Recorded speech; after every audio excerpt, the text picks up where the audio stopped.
नमस्कार। हम लोग बात कर रहे थे उत्तर प्रदेश में खनिज के बारे में। उत्तर प्रदेश में खनिज संसाधनों के वितरण को हमने देख लिया था, मैप भी उसका देख लिया था। खनिज संसाधनों को कैसे, जैसे कोई चीज़ जब पृथ्वी के नीचे पाई जाती है, थोड़ा सा कॉन्सेप्ट यहाँ पर हम क्लियर कर लें। मान लीजिए कि ये पृथ्वी का ऊपरी ये क्रस्ट है और इसके नीचे कोई भी चीज़ दबी पड़ी है, तो वो भंडार तो हो सकता है, लेकिन ये संसाधन नहीं होता है।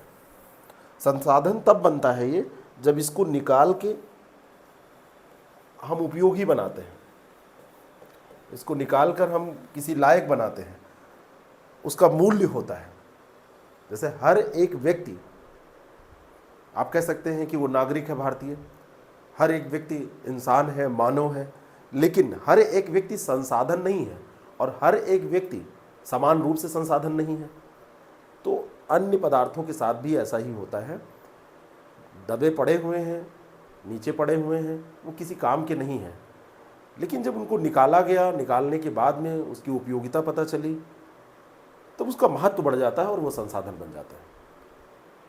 प्रदेश में जितने भी ये संसाधन पाए जाते हैं, अब इन संसाधनों का दोहन कैसे हो पाए,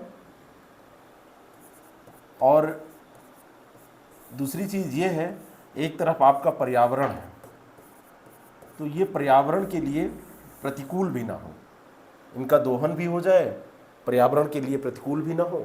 यानी कि एक शाश्वत विकास की जो बात हम करते रहते हैं, शाश्वत विकास की संकल्पना के आधार पर हम चल पाएँ और भविष्य के लिए भी इसको हम बचा पाएँ, आगे आने वाली पीढ़ी भी इसका लाभ उठा पाए। ऐसा ना हो कि केवल हमने बस अपने बारे में सोचा और सारा संसाधन खर्च कर दिया, सब निकाल लिया। तो इसके लिए एक व्यवस्था बनानी पड़ती है, एक प्रशासनिक तंत्र होता है, एक प्रशासनिक तंत्र होता है, और ये प्रशासनिक तंत्र जो है इसके दोहन से संबंधित, इसे कैसे इसका पारेषण कैसे किया जाएगा, इसका वितरण कैसे किया जाएगा, कैसे इसको भविष्य के लिए बचा के रखा जाएगा, तो एक प्रशासनिक व्यवस्था। तो ठीक इसी तरीके से यूपी में खनिज की भी एक प्रशासनिक व्यवस्था है। आप जिस सर्विसेज में जाने की कोशिश कर रहे हैं, आप आईएएस बनेंगे, पीसीएस बनेंगे, तो जहाँ पर भी आप जॉब करेंगे जिस विभाग में, तो वहाँ पे अगर आपका प्रशासनिक, आपकी सेवा है, प्रशासनिक पद है, तो आप प्रशासन देखेंगे। प्रशासन क्या करता है भाई, खनिज के संबंध में देखा जाए तो उसका कैसे, खनिजों का व्यवस्थापन कैसे होगा। वास्तव में देखा जाए तो खनिजों का जो व्यवस्थापन है, आप एक हेडिंग डाल लीजिए, यूपी में यानी उत्तर प्रदेश में खनिज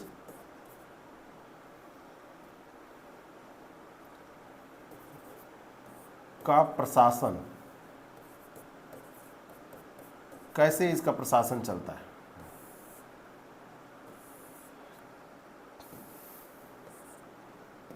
कैसे इसका प्रशासन चलता है, यूपी के बारे में हमको बात करनी है, क्योंकि उत्तर प्रदेश का ही हम पढ़ रहे हैं। हमारे यहाँ एक अधिनियम है खान से संबंधित, यानी जहाँ से निकाला जाता है खनिज, उसको खान बोलते हैं। खान व खनिज अधिनियम, ये एक्ट है कब का, 1957 का। इस अधिनियम के अकॉर्डिंग ये राष्ट्रीय स्तर का है, राष्ट्रीय स्तर पर है। केंद्र सरकार पूरे देश के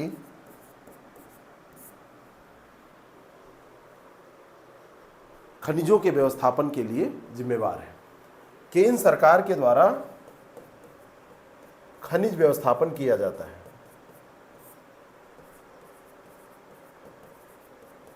खनिज व्यवस्थापन केंद्र सरकार के द्वारा किया जाता है। ये 1957 का है। लेकिन उत्तर प्रदेश ने, इसकी एक धारा 13 है, इसकी एक धारा, जैसे कोई एक्ट होता है तो उसमें कई धाराएं होती हैं, तो इसकी एक धारा 13 है। इसी धारा 13 के द्वारा ये किया जाता है। केंद्र सरकार द्वारा खनिज परिहार नियमावली 2016 अभी लाई गई। खनिज परिहार, खनिज परिहार नियमावली अभी 2016 में लाई गई है। वैसे ये कब का एक्ट है? 1957 का। तो खनिज परिहार नियमावली 2016 लाई गई है और उसके द्वारा इसको प्रतिस्थापित किया गया है ना। निवारण, निराकरण, किसी दोष को दूर करना, तो खनिज परिहार नियमावली इसीलिए लाई गई। परिहार का मतलब यही होता है ना, निराकरण करना, किसी दोष को दूर करना, निवारण करना। इसी की एक धारा है 15। ये पहला पॉइंट आप लिखिएगा कि यूपी में भी ये काम करता है, कैसे यहाँ का प्रशासन चलता है। खान व खनिज अधिनियम 1957 की ही एक धारा है, इसी की एक धारा 15 है। धारा 15 के अंतर्गत क्या कहा गया है? धारा 15 में ये कहा गया है कि जो उप खनिज हैं उनके परिहार को कैसे नियंत्रित किया जाए। तो ये बेसिकली उप खनिजों से संबंधित है। उप खनिजों के परिहार का नियंत्रण, परिहार का नियंत्रण इससे संबंधित है। ठीक है। और ये कौन जारी करेगा? इसको जारी करेगी सेंट्रल गवर्नमेंट। और सेंट्रल गवर्नमेंट किसको जारी करेगी? ये स्टेट गवर्नमेंट को, स्टेट गवर्नमेंट को इसको जारी करेगी।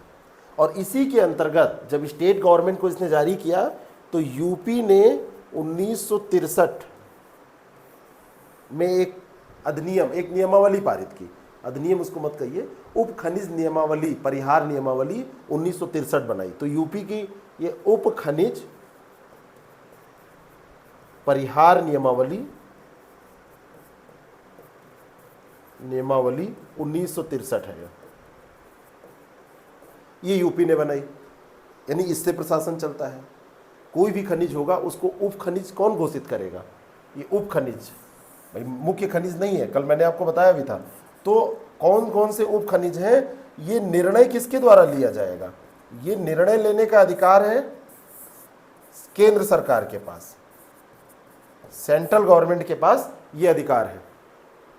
उप खनिज कौन है? जैसे बालू है, मोरंग है, ये मूल खनिज नहीं है। इनको निकाल के आप सीधे उपयोग कर सकते हैं, इसको शोधन नहीं करना पड़ता है। डायस्पोर है, पायरोफिल है, सिलिका सैंड है, ईंट है, मिट्टी है, विशेष प्रकार की कुछ मिट्टी है, सिरामिक जो टाइल्स बनाई जाती हैं, ये सब इसके अंतर्गत आते हैं। उप खनिज इसी तो ये घोषणा कौन करेगा? इसको केंद्र सरकार घोषित करती है कि कौन सा खनिज उप खनिज है और कौन सा खनिज मुख्य खनिज है। उसी की एक धारा है 23C, जो खान खनिज अधिनियम 1957 का है। तो उसी की एक धारा है, तीसरे पॉइंट में लिखिए, धारा 27C। ये धारा क्या कहती है? इस धारा के अंतर्गत अवैधानिक खनन, भंडारण और उसका परिवहन, अवैधानिक, भाई जो कुछ होगा वो लीगल होना चाहिए ना। तो अवैधानिक क्या? खनन, भंडारण, खनिज का ही सब है, और परिवहन, ये 3 चीजें, इसको नियंत्रित किया गया है। और इसको नियंत्रित करने का नियंत्रण ये किसके हाथ में है? ये नियंत्रण दे दिया गया है स्टेट के हाथ में। और यहां पर स्टेट कौन? मतलब यूपी, स्टेट के पास, स्टेट के हाथ में ये रखा गया है कि जो खनन है, भंडारण है, परिवहन है, ये नियंत्रण कैसे होगा। उत्तर प्रदेश खनिज अवैध खनन, परिवहन और भंडारण निवारण नियमावली अभी 2018 में पास हुई है। तो 2018 में इन्होंने क्या पास किया? उत्तर प्रदेश खनन, भंडारण एवं परिवहन, अवैध लगा हुआ है, अवैधानिक है ना। तो अवैध खनन, अवैध भंडारण, अवैध परिवहन नहीं किया जा सकता। तो 2018 की एक नियमावली पास की गई है, एक नियमावली निर्मित की गई है उत्तर प्रदेश के द्वारा कि इसको कैसे कंट्रोल किया जाए। योगी गवर्नमेंट ने इसको किया है। पहली वाली जो गवर्नमेंट थी 17 में जो बनी थी, तो 18 में इसको किया। ठीक है। चौथा एक पॉइंट और प्रशासन से संबंधी लिखिए। 1955 में खनिज संसाधनों के अन्वेषण के लिए, खनिज संसाधनों के वैज्ञानिक तकनीकी के सहयोग से, वैज्ञानिक तकनीक अगर उसमें लगा दी जाए तो उसका संवर्धन हो सके, खनिज आधारित जो उद्योग हैं उनका संरक्षण हो सके, उनका विकास हो सके। तो इसी के उद्देश्य से भूतत्व एवं खनिज कर्म निदेशालय की स्थापना की गई है। क्या नाम इसका है? भूतत्व एवं खनिज कर्म निदेशालय। और ये बनाया गया कब? 1955 में। और इसका कार्य क्या है? अगर इसका कार्य आपसे पूछा जाए कि ये करता क्या है, तो इसका कार्य है वैज्ञानिक एवं तकनीकी विकास के द्वारा जो खनिज संसाधन है उनका संवर्धन करना, है ना। वैज्ञानिक एवं तकनीकी विकास, तकनीकी विकास ये करेगा। और इस विकास के माध्यम से, द्वारा लिख दीजिए, द्वारा खनिज संवर्धन,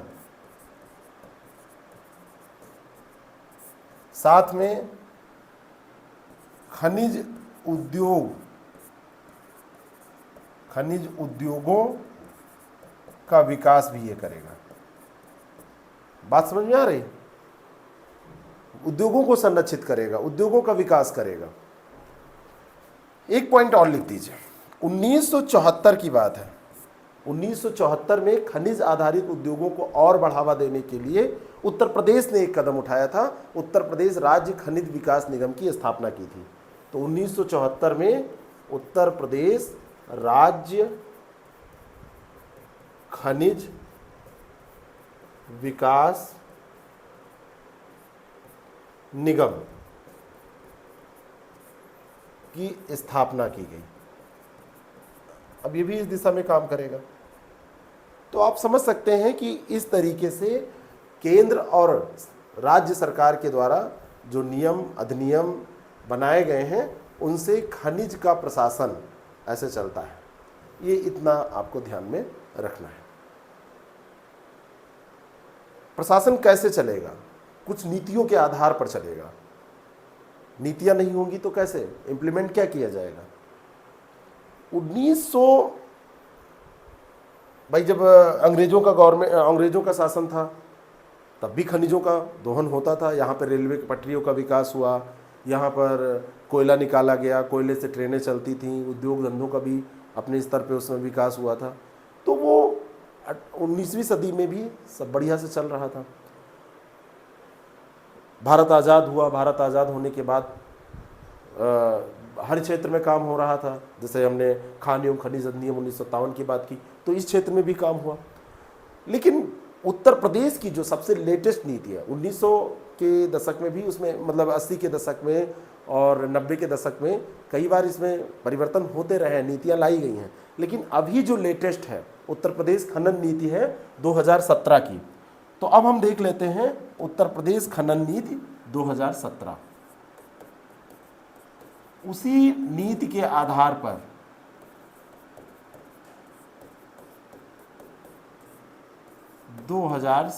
इसी के आधार पर तो नियंत्रण होगा, इसी नीति के आधार पर ही तो सारे फैसले लिए जाएंगे, प्रशासन भी ऐसे ही चलेगा।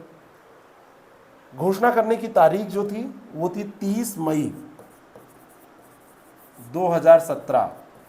जैसे गवर्नमेंट बनी तुरंत ये निर्णय लिया गया था, मार्च में गवर्नमेंट बनी तुरंत ये निर्णय लिया गया था, क्योंकि सरकार का मानना था कि इस क्षेत्र में भ्रष्टाचार बहुत है, करप्शन बहुत ज़्यादा है। तो करप्शन पर रोक लगाने के लिए ये बहुत ज़रूरी है। नई नीति लाई गई। सबसे ज़रूरी होता है कि सही से खनन हो पाए, और वहीं पर अगर गलत लोगों का कब्जा हो जाएगा तो आगे फिर वो भंडारण कहाँ होगा, वितरण कहाँ होगा, परिवहन करके वो कहाँ जाएगा, ये तो आपके हाथ में वैसे भी नहीं रहेगा।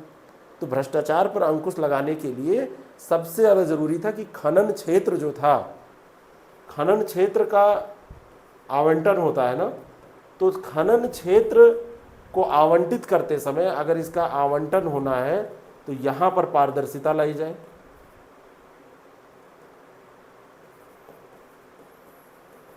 यहाँ पर जो भ्रष्टाचार है वो बंद किया जाए, एक सुदृढ़ नीति बनाई जाए, सुदृढ़ नीति हो, पारदर्शिता हो, सख्त नीति हो। ये प्रयास इस नीति में की गई, 2017 की जो नीति थी। और उसमें ये दिखाया गया कि हम ये सब कर क्यों रहे हैं। तो पहला पॉइंट उसका नोट कीजिएगा, बहुत डिटेल में जाने की जरूरत नहीं है, वैसे तो बहुत सारे पेजेस आपको मिलेंगे। पहला इसका यही था कि प्रदेश में खनिजों का संरक्षण हो सके, प्रदेश में खनिज संरक्षण हो सके।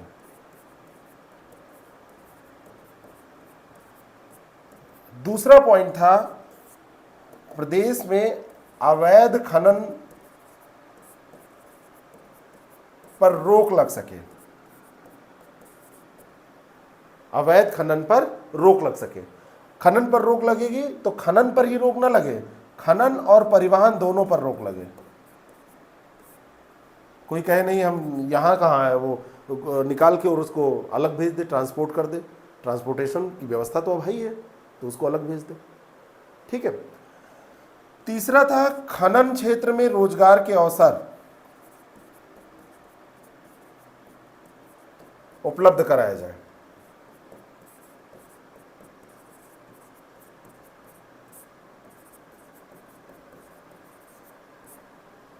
चौथा था पारिस्थितिक संतुलन भी बनाए रखा जाए।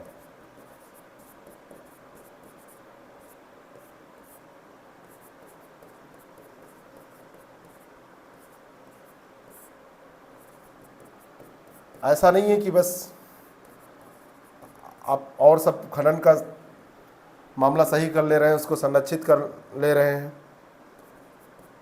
तो पर्यावरण पर ध्यान नहीं देंगे। पारिस्थितिक संतुलन भी बनाए रखा जाए।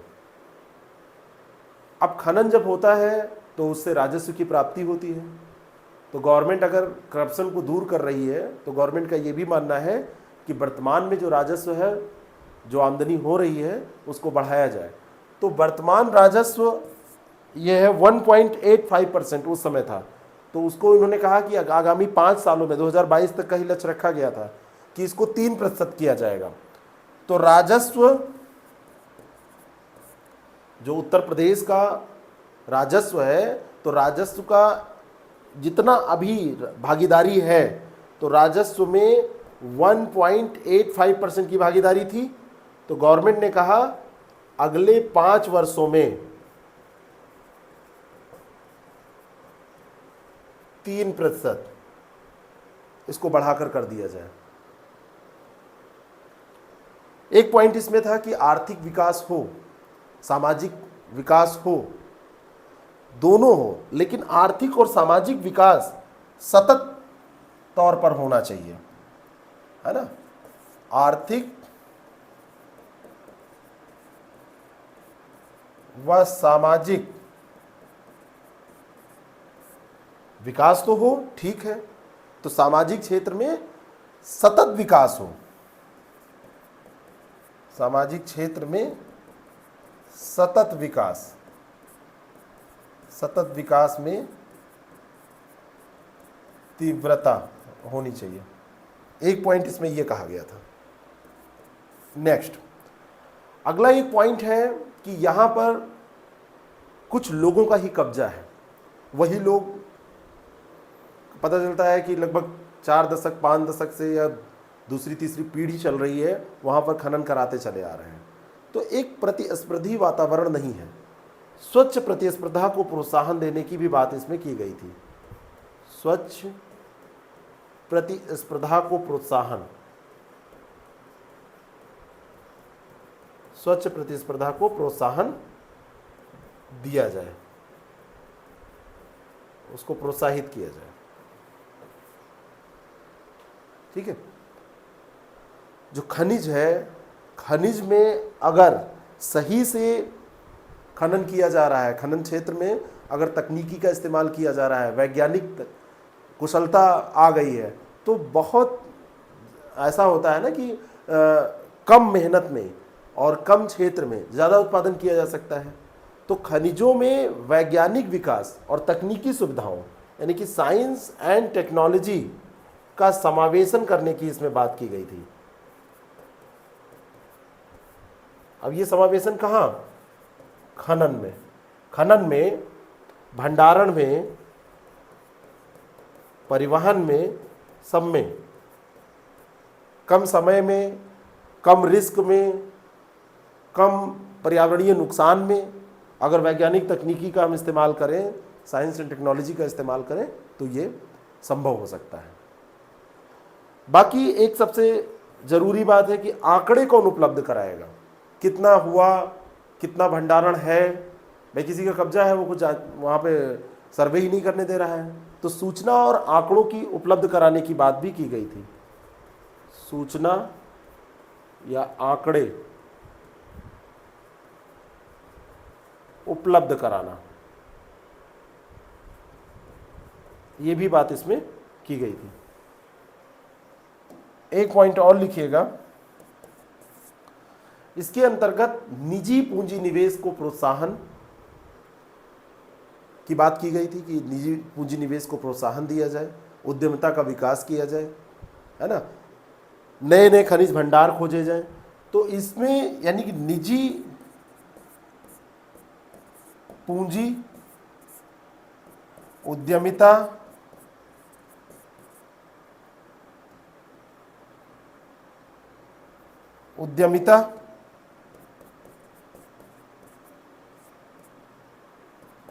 अन्वेषण,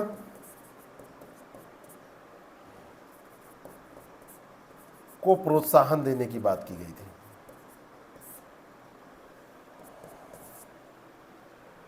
और इसके लाइसेंस के लिए, भ्रष्टाचार से मुक्त करने के लिए ई टेंडरिंग के माध्यम से एक पारदर्शी व्यवस्था बनाने की बात भी की गई थी। तो ई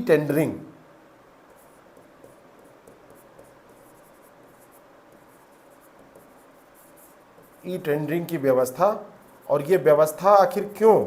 तो ये व्यवस्था इसलिए कि इसमें पारदर्शिता आ सके। ये व्यवस्था किस लिए? क्योंकि भ्रष्टाचार से मुक्ति मिल सके, ये बात इसमें की गई थी। ये जब तैयार हो गई, नीति तैयार हुई, तो गवर्नमेंट से कहा गया कि फिर इस नीति का क्या उपयोग, इसका क्या लाभ मिलेगा। तो गवर्नमेंट ने कहा अगर तकनीकी विकास, अगर उद्यमिता, पूंजी का समावेशन, ये सब कुछ हो जाएगा तो खनिज के दोहन में, उसके अन्वेषण में तीव्रता आ जाएगी। आएगी कि नहीं आएगी? तो इस पर आधारित एक रणनीति बनाई गई। आपसे अगर प्रश्न पूछ लिया जाए कि उत्तर प्रदेश में खनिज विकास से संबंधित सरकार द्वारा किस रणनीति का प्रयोग किया जा रहा है या प्रयुक्त की जाने वाली रणनीति का विश्लेषण कीजिए, तो आप क्या लिखेंगे? तो आप एक लिखिए, रणनीति में भी यहाँ पर कुछ बातें हमको कर लेनी है। आप एक हेडिंग डालिए, रणनीति। और रणनीति कैसी? खनिज विकास की, खनिज विकास की, खनिज क्षेत्र में कैसे विकास किया जाए।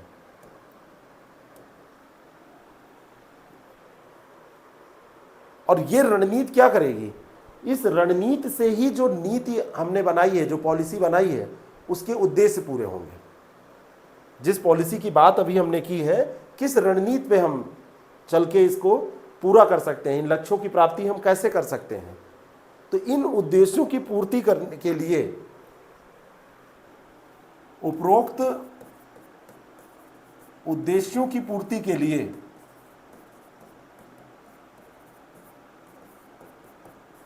पूर्ति हेतु क्या करना पड़ेगा? सबसे पहला, खनिज का व्यावसायिक दोहन, उनका अन्वेषण तीव्र करना पड़ेगा। व्यावसायिक दोहन व अन्वेषण में तीव्रता लाना होगा, है ना। तो तीव्रता लाना एक सबसे महत्वपूर्ण यह है कि नए नए खनिजों की खोज हो और उसका व्यावसायिक दोहन हो, नई नई टेक्नोलॉजी का इस्तेमाल किया जाए, अन्वेषण किया जाए। बहुत सारे खनिज होते हैं जो बहुधात्विक होते हैं, है ना। बहुधात्विक कई चीज़ें एक साथ मिलती हैं, तांबा, सीसा, जस्ता, सोना, प्लेटिनम, ये नोबल धातु इनको बोला जाता है। सिरेमिक है, रिफैक्ट्री है, है ना। तो ये सब जो मिनरल है इनकी डिमांड है, आज का जो समय है उसमें इसकी उपयोगिता है, तो इस पे अन्वेषण किया जाए। दूसरी चीज है, इसमें उदाहरण जरूर डालिएगा, जैसे बहुधात्विक, नोबल धात्विक, इन खनिजों का अन्वेषण किया जाए। दूसरा है खनिज विकास एवं खनिज आधारित उद्योगों को प्रोत्साहित किया जाए। और खनिज आधारित उद्योग प्रोत्साहित कैसे होंगे? उद्योगों को प्रोत्साहन दिया जाए। और ये प्रोत्साहन कैसे दिया जाएगा? अगर और उसको एनरिच्ड कर दिया जाए, खनिजों का उच्चीकरण कर दिया जाए, तो और अच्छा ये काम कर सकते हैं। वैश्विक स्तर पे ये दूसरे देशों से, दूसरे प्रदेशों से भारत में भी क्या कर सकते हैं, ये प्रतिस्पर्धा कर सकते हैं। ठीक है, तो खनिजों का उच्चीकरण भी इसमें जरूरी है, खनिजों का उच्चीकरण जरूरी है, उसको इनरिच्ड करना जरूरी है। और सबसे बड़ी बात थी इसमें भ्रष्टाचार की। सबसे बड़ी बात थी क्या? भ्रष्टाचार की, अवैध खनन की। तो अवैध खनन को रोकने के लिए क्या किया जाए? अवैध खनन को रोकना भी इसमें सबसे महत्वपूर्ण था। अब इसको रोकने के लिए प्रशासन को थोड़ा टाइट होना पड़ेगा। अवैध खनन आप ऐसे नहीं रोक पाएंगे, ये छोटे लोग नहीं होते हैं, इसमें तो भाई लोग होते हैं, बड़े बड़े भाई, दादा टाइप के लोग होते हैं। वो मुंह से बात ही नहीं करते, वो तमंचे पे डिस्को कराते हैं। लाठी डंडा वाला जमाना भी अब चला गया, अब वो तो सीधे बम मारते हैं, गोली दाग देते हैं। जब टेंडरिंग होती है तो देखिए, टेंडर जब इसके पड़ते हैं तो प्रशासन को टाइट होना पड़ेगा। और प्रशासन में भी सारे लोग नहीं काम कर पाएंगे, उसमें भी जो डेडिकेटेड बंदा होगा और वो जिसको अपने परिवार की परवाह नहीं होगी, वही सचल दल ऐसे थोड़ी जाएगा वहां जांच करने, ऐसे कोई भी नहीं चला जाएगा, जो हिम्मत वाला व्यक्ति होगा। तो अवैध खनन रोकने के लिए सचल दल को सशक्त बनाना होगा, वह एक्टिव बनाना होगा। और एक्टिव क्या, ये प्रोएक्टिव हो तो ज़्यादा सही है। इसके लिए सुरक्षा बल का भी उपयोग करना होगा, खनिज सुरक्षा बल का गठन किया जाए। अगर उधर से गोलियां चल रही हैं तो इधर से भी जवाब देने के लिए कोई होना चाहिए।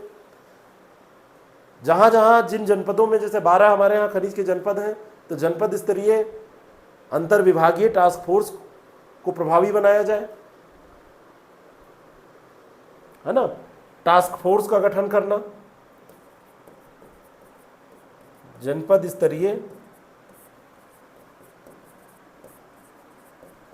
टास्क फोर्स का गठन करना, ये किया जाए।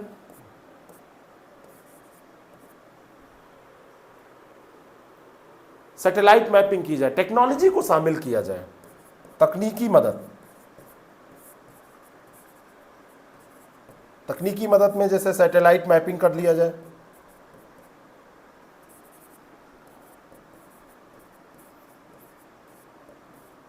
तुरंत पता चल जाएगा कहाँ पे कौन गतिविधि हो रही है। जीपीएस ट्रैकिंग कर लिया जाए। कैसे रोक पाएंगे, इतने छोटे लोग नहीं हैं। माइनिंग सर्विलांस सिस्टम डेवलप किया जाए, जियो फेंसिंग का उपयोग किया जाए।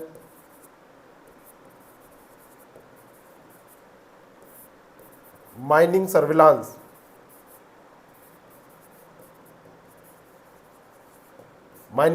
का उपयोग किया जाए, जियो फेंसिंग का उपयोग किया जाए।